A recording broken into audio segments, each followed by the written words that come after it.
legalized, how it should stay illegal, how it's an evil drug or a gateway drug, or no opinion at all.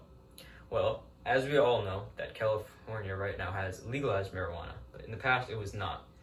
And it's still classified federally today as a Schedule 1 drug, the same level as heroin. That means that the government believes that marijuana is as dangerous as cocaine and methamphetamine, which most of us know not even touch those drugs.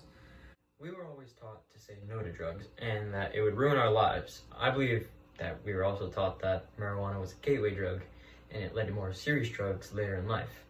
But your studies show that it isn't a gateway to drugs at all, and it could even help with addictions to serious drugs such as heroin and meth. Many years back, starting around the 70s, a war on drugs commenced, and it was started to get drugs off the streets, and marijuana was one of the main substances targeted in raids. Now it is being legalized state by state. The war on drugs ravaged low and high income neighborhoods of the 80s through the 2000s, and it could even be seen today. In 2002, my uncle, living in El Paso at the time, was arrested for possession of 3 ounces of marijuana. Do you want to guess how long he was sentenced? 18 months, which was the equivalent of a burglary in a vehicle in Texas. Here in California, people might share a joint on the side of the road. I believe that marijuana should be legalized federally, and marijuana-related charges without intent to distribute in the past should be expunged from any person's record.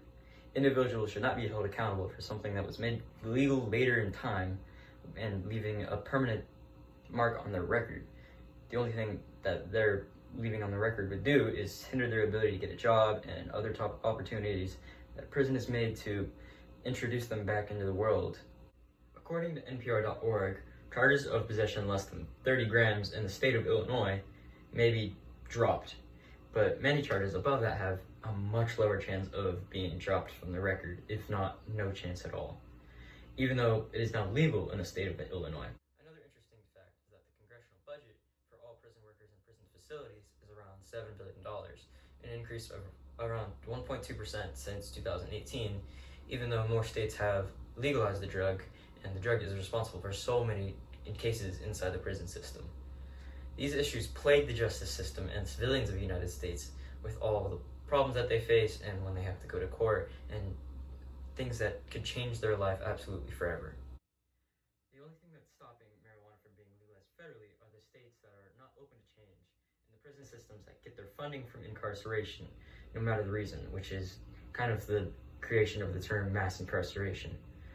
Primarily southern states and midwestern states have not been very progressive with marijuana reforms, as many of them have the same repercussions as 10 years ago if convicted with a crime related to possession or distribution, according to WorldPopulationReview.com.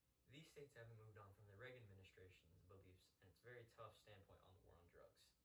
Some Congress officials have not moved on from those beliefs, and even the racial double standards that are planted in the mass incarceration of minorities are very evident today, as many of us know. States gain large amounts of money off of prisoners, and law enforcement often have to meet a quota of amount of arrests or amount of tickets they give per day, leaving a lot of planting on individuals. With all of these problems in the way, there's still so many things that we can do to move forward and legalize marijuana to improve the lives of so many people. And it would even open up an entirely new market of business to the economy, and some of us could even go into the marijuana business.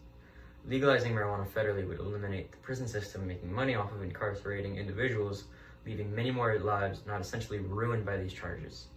If states legalize marijuana but do not expunge charges from people's records, then what was the point?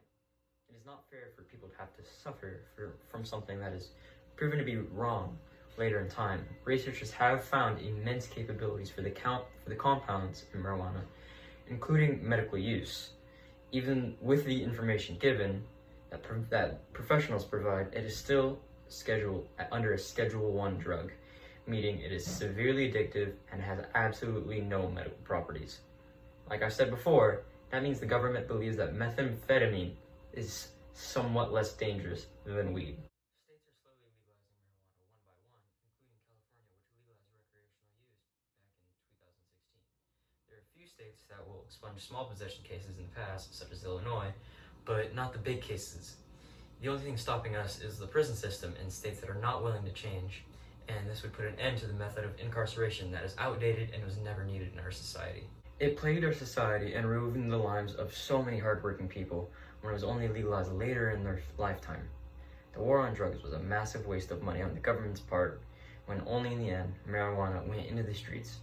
Now we have state-supported dispensaries where individuals can purchase marijuana safely. Weed bought from the streets give the risk of being laced with other drugs, which could potentially harm and or kill the user.